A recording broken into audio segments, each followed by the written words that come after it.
Siempre confié en los números. Pasé mi vida asegurándome de que cada centavo estuviera en su lugar, cada transacción en orden. Pero esa mañana, cuando Camila se sentó frente a mí, pequeña y callada, algo no encajaba. Sus hombros estaban encorvados, su voz apenas un susurro. «Creo que papá se llevó el dinero para la universidad», dijo con la mirada clavada en el suelo. Tenía 12 años. 12 años y ya cargaba con una traición que nunca imaginé que enfrentaría. Ese fondo no era solo dinero. Era la promesa que mi difunto esposo Esteban y yo hicimos darle un futuro alas para volar más allá de lo que nosotros logramos. Ese fondo era una red de seguridad, un sueño tejido con años de sacrificio y ahorro. Esteban siempre fue el cuidadoso con el dinero, y yo la guardiana silenciosa que lo protegía para Camila. Pensar que la persona que debía protegerlo lo había vaciado me dejó sin aliento. Abrí mi laptop con dedos temblorosos, tecleando las credenciales de la cuenta compartida. La pantalla parpadeó 2.500 somitas mexen, compa. Había sido 1.300 o 60.000 mxen. Los números en la pantalla no solo representaban pesos perdidos, eran confianza rota, promesas quebradas. Sentí la sangre abandonar mi rostro. La red que construimos se desvaneció destruida por la persona que debía protegerla a mi hijo Adrián. Él también se había ido, sin llamadas, sin mensajes, sin explicaciones. Pero Camila no lloraba. En cambio, metió la mano en su chamarra y sacó una hoja arrugada cubierta de una letra pulcra y líneas dibujadas a prisa. Escribí todo lo que escuché, dijo, y lo he estado observando. Durante 6 semanas. Miré a mi nieta. No había desamparo en sus ojos ni inocencia rota. Había algo más agudo, firme, calculador. No estaba rota. Estaba lista. Cerré la página de la cuenta y sostuve su mirada firme. Era hora de prepararnos. La evidencia era imposible de ignorar. Paloma Vélez, la mujer que Adrián trajo a nuestras vidas, estaba en todas las redes, presumiendo una vida que yo no podía ni imaginar. Su perfil era un catálogo de lujo, pestañas largas, bolsas de diseñador, atardeceres. En playas de Cancún, copas de sangría perfectamente posadas en cada foto. Cada publicación gritaba opulencia, cada comentario estaba lleno de admiración, celos o envidia. Pero lo que me heló la sangre fue lo familiar que resultaban las etiquetas de ubicación. Las reconocí de los reportes de gastos, de Adrián Hoteles Boutique, en Playa del Carmen, viñedos en Valle de Guadalupe, bares en azoteas de Ciudad de México, lugares que él justificaba como viajes de trabajo. Abuela, susurró Camila sentada a mi lado, desplazándose con cuidado por las fotos que había guardado. Publicó un reloj Gucci la semana pasada. El precio, exactamente lo mismo que falta en la cuenta. Tragué el nudo en la garganta. No le había enseñado mucho sobre hackeo o programación aún, pero Camila tenía un instinto innato para los patrones, una agudeza que no esperaba. No era solo el reloj. Había un anuncio de un departamento en Puerto Vallarta, fotos de un convertible rojo brillante, cenas lujosas en restaurantes que no podíamos ni soñar. Hasta escribió en sus historias, dijo Camila con voz firme y baja. Qué bonito cuando los hombres cumplen con su palabra, como si fuera un trofeo. Pero ese dinero no era de él, era nuestro. El fondo para el futuro de Camila se estaba desviando al brillo falso de Paloma. Cerré los ojos un momento, imaginando la mirada firme de mi nieta.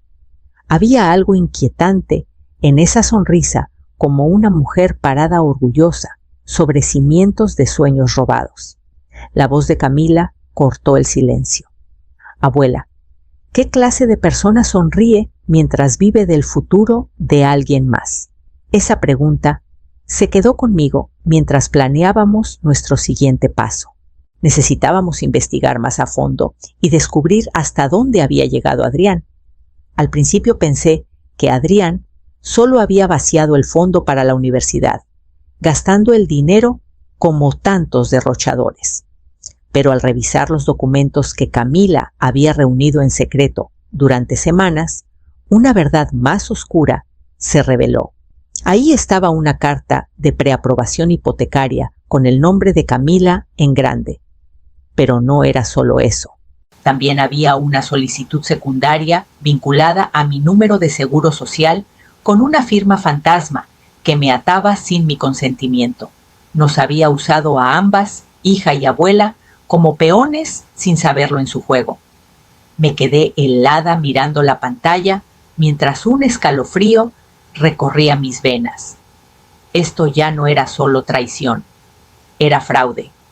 Robo de identidad en una escala que sacudía los cimientos de todo lo que había protegido.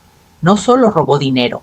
Nos metió en deudas, falsificó nuestras firmas en documentos legales y puso en riesgo todo el futuro de Camila.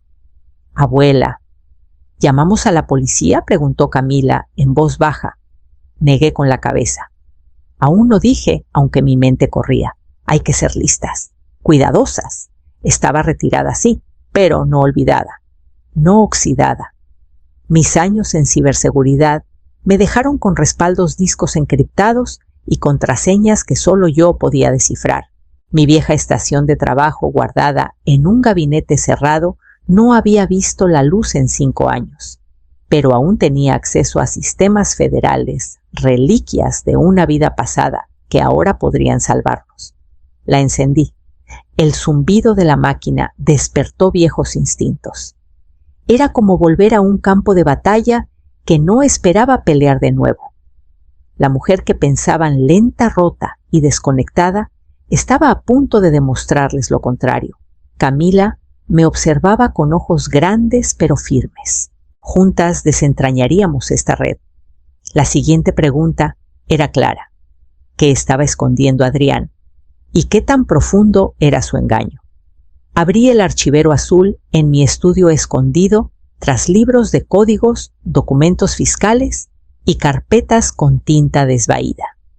Era una reliquia de mi vida pasada, años en ciberseguridad, luchando contra sombras que pocos ven. Dentro mi carpeta Plan B llevaba demasiado tiempo intacta. Camila se sentó en el borde del escritorio, sus ojos brillando de determinación, mientras abría la carpeta y sacaba notas, contactos y viejos planes de batalla. Esto ya no era solo un asunto familiar, era un campo de guerra. Con un marcador, me acerqué al pizarrón y tracé un esquema de nuestra estrategia. Empezamos con el banco, dije dibujando un recuadro. Congelamos la solicitud hipotecaria. Evitamos que la trampa se cierre. Camila asintió sus dedos moviéndose de emoción. Y luego la Secretaría de Hacienda continuó dibujando otro recuadro. Tienen el poder para investigar robo de identidad, fraude y abuso financiero. Si lo reportamos bien, irán a fondo. Los ojos de Camila se abrieron más. Y después dudé antes de añadir la última pieza. El padre de Paloma. Camila parpadeó. Su papá, asentí con firmeza, Ignacio Vélez. Es socio silencioso en una empresa fintech. No acumulas ese tipo de riqueza sin una reputación impecable. Si la evidencia llega a él, los destruirá. Camila sonrió cruzando los brazos. ¿Vas tras todos ellos? No, dije despacio. No voy tras ellos como personas. Voy tras lo que construyeron con nuestros nombres, nuestras identidades. Cada ladrillo de su castillo de naipes lo voy a derribar pieza por pieza. Ella sonrió con un brillo en los ojos que igualaba mi propia resolución. 12 años y ya planeaba la caída de adultos poderosos. Pensé en lo subestimadas que nos habían creído, lo calladas que parecíamos. Pero ese silencio estaba a punto de terminar. Volví al pizarrón y añadí una nota final: precisión, paciencia, poder. El siguiente paso era claro: llamar al banco, congelar el préstamo, cortar su primera línea de ataque. El primer paso fue el banco. Presenté un reporte de robo de identidad a nombre de Camila y mío, dejando claro que alguien había usado fraudulentamente nuestra información. Sabía que no sería fácil, pero era necesario para detener a Adrián antes de que el daño fuera irreversible. Llamé al departamento de fraudes del banco hipotecario, mi voz firme, a pesar del torbellino interior. Expliqué la situación, proporcionando todas las pruebas, que Camila y yo reunimos documentos falsificados, solicitudes sospechosas, retiros no autorizados. En 48 horas, confirmaron que el préstamo estaba suspendido. La compra del departamento, el nuevo patio de juegos de Paloma quedó en el aire. Luego preparé una carta detallada a la Secretaría de Hacienda, describiendo todas las actividades financieras sospechosas vinculadas a Adrián. Resalté las solicitudes hipotecarias, el robo de identidad y el abuso financiero. Envié una copia a la agente Teresa Blanco. Alguien de confianza una vez auditó mi consultoría y me debía un favor. Cuando contestó mi llamada, su voz era aguda y cálida. Zenaida Pérez, dijo con un toque de admiración. Siempre tuviste ojos de águila. Con la intervención de Teresa Hacienda, tomó la queja en serio. Las ruedas de la investigación comenzaron a girar y supe que la pelea estaba llegando a quienes tenían el poder real. Finalmente, di el paso más audaz. Preparé un sobre escrito a mano y sin rastreo. Dentro puse fotos de las redes de Paloma, registros de transacciones, mostrando el flujo de dinero y documentos que conectaban los derroches de Adrián con el fondo robado. Lo dirigí a Ignacio Vélez, el padre de Paloma, un hombre con una reputación que proteger y una influencia que blandir. Dentro puse un mensaje simple: mereces saber quién usa tu nombre. Sin firmas, sin amenazas, solo la verdad fría y dura. Envié el sobre y esperé, sabiendo que a veces la evidencia, callada en las manos correctas, es más poderosa que cualquier confrontación ruidosa. La onda de ese sobre pronto se convertiría en un tsunami, cambiando todo. Luego observaríamos cómo comenzaba la caída. La respuesta fue rápida e inconfundible. Paloma borró su cuenta de Instagram de la noche a la mañana. La vida glamorosa que tanto presumía se desvaneció como humo, llevándose la ilusión de lujo y descuido. El anuncio del departamento desapareció de todos los sitios inmobiliarios. El trato, que parecía seguro, ya no existía. Ignacio Vélez, el padre de Paloma, emitió un comunicado cuidadosamente redactado desvinculándose de asociaciones irresponsables. Fue un movimiento público para proteger su nombre, su riqueza y su posición. La reputación lo era todo para un hombre como él y no iba a dejar que la mancharan los escándalos de su hija. Y entonces Adrián apareció en mi puerta. Su rostro estaba enrojecido, sus manos temblaban. El pánico brillaba en sus ojos, mezclado con ira y desesperación. ¿Qué demonios hiciste, mamá?, exigió con voz cortante y acusadora. No lo invité a pasar. En cambio, deslicé un sobre grueso por el escalón del porche, una copia oficial de la denuncia de fraude notariada a nombre de Camila. Las pruebas estaban ahí en blanco y negro. Sus firmas falsificadas, las solicitudes fraudulentas, el dinero robado, todo expuesto. Pensaste que te saldrías con la tuya, dije en voz baja, sosteniendo su mirada. Creíste que estaba demasiado vieja, cansada o ciega para darme cuenta. Su voz se quebró. No puedes hacerme esto. No te estoy haciendo nada, dije con firmeza. Tú se lo hiciste a tu hija. Detrás de él vi a Camila de pie en lo alto de las escaleras, calma y serena, más allá de sus años. Su presencia era un recordatorio de lo que realmente estaba en juego. Adrián se giró para enfrentarla, el peso de sus acciones finalmente cayendo sobre él. Me llamó loca, un último intento amargo por sacudirme, pero no me inmuté. La marea había cambiado y la verdad comenzaba a desenredarse. La próxima batalla se libraría en la corte. Adrián no se rindió fácilmente. Cuando el banco congeló la hipoteca y las investigaciones se intensificaron, contraatacó con desesperación. Se presentó en el departamento de fraudes con el rostro enrojecido y la voz temblorosa. Alegó que tenía mi permiso verbal de años atrás para usar el nombre de Camila, insistiendo en que las transacciones eran legítimas. Pero el banco no se dejó engañar. Sacaron las grabaciones de las llamadas "nunca di tal permiso". Las pruebas en su contra eran abrumadoras. Sus cuentas quedaron bajo escrutinio federal y congeladas hasta que concluyera la investigación. Poco después, Hacienda me contactó solicitando una reunión formal para discutir las actividades sospechosas vinculadas al robo de identidad y abuso financiero. Días después, recibí una citación que me nombraba como la principal denunciante en el caso. El peso de la responsabilidad cayó sobre mis hombros, pero me negué a retroceder. Esto era por Camila por la justicia. El juzgado estaba frío y silencioso cuando el juez Morales entró sus ojos revisando los papeles frente a él. Comenzó a leer los cargos en voz alta: intento de fraude inmobiliario, mal uso de fondos fiduciarios, incumplimiento de deber custodial. Adrián se sentó rígido, tragando con dificultad. Cuando el juez hizo una pausa, su compostura se rompió. Su voz se quebró mientras suplicaba. Estaba bajo presión. Solo quería empezar de nuevo. No pensé que lastimaría a nadie. La mirada del juez se agudizó. Con el dinero de una niña de 12 años, el juzgado cayó en un silencio pesado. Sentí la pequeña mano de Camila apretando la mía bajo el banco, un recordatorio de la inocencia traicionada.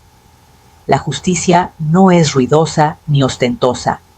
No siempre llega con gestos dramáticos o momentos explosivos en la corte, pero llega por aquellos que no pueden protegerse. Llega por los inocentes, los vulnerables, los agraviados. Y llega con consecuencias que ningún dinero puede borrar. Adrián estaba aprendiendo dolorosamente que algunas deudas van más allá del pago. La lucha estaba lejos de terminar, pero ahora teníamos la ley de nuestro lado. Pronto recibiría una llamada que temía que lo cambiaría todo de nuevo. A las 2:18 de la madrugada, mi teléfono rompió el silencio de la noche. No necesitaba ver la pantalla para saber quién era. Adrián, el hombre que le robó a su propia hija, me llamaba en desesperación y el sonido de su voz me dijo todo antes de que hablara. Esta vez no hubo gritos ni acusaciones furiosas, solo una voz rota y suplicante que apenas reconocía como la de mi hijo. «Mamá, por favor», susurró con la voz temblando de derrota y arrepentimiento. Todo se fue. Perdí mi trabajo. Paloma me dejó. Su padre me está demandando. No me queda nada. Estoy arruinado. Me senté lentamente, el peso frío de sus fracasos oprimiéndome, pero mi voz fue firme e inquebrantable. Bien dije simplemente la palabra flotando entre nosotros como un veredicto final. Un silencio largo y pesado siguió. Luego habló de nuevo con desesperación en cada sílaba. «Por favor, me criaste mejor que esto. Me enseñaste lo correcto y lo incorrecto». Negué con la cabeza lentamente, con tristeza y enojo mezclados en mi corazón. «No, te crié mejor de lo que elegiste ser». Su voz se quebró, suplicando algo que ya no podía darle. Quería perdón, clemencia, tal vez una segunda oportunidad. Pero esas puertas se cerraron cuando traicionó a quienes más confiaban en él. Detrás de mí, Camila se movió despertada por las voces bajas. Silenciosamente salió de su cuarto y se sentó a mi lado, su presencia un ancla firme en el caos. Sus ojos jóvenes tenían una fuerza que no esperaba. «Dile a Camila que lo siento», dijo él con la voz rota. Miré el rostro tranquilo de mi nieta. Está dormida. Mentí suavemente, reacia a exponerla a su desesperación. Sin otra palabra, colgué la línea.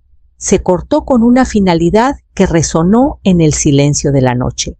La habitación se llenó de un silencio pesado, cargado de años de dolor, traición y promesas rotas como una tormenta aún por pasar. Miré a Camila, sintiendo una feroz protección crecer en mí. Él había destrozado su propia vida, dejado destrucción a su paso y ahora buscaba clemencia de rodillas. El perdón ya no era mío para dar. Tendría que vivir con las consecuencias de sus elecciones. No había vuelta atrás. El daño estaba hecho, pero la sanación debía comenzar.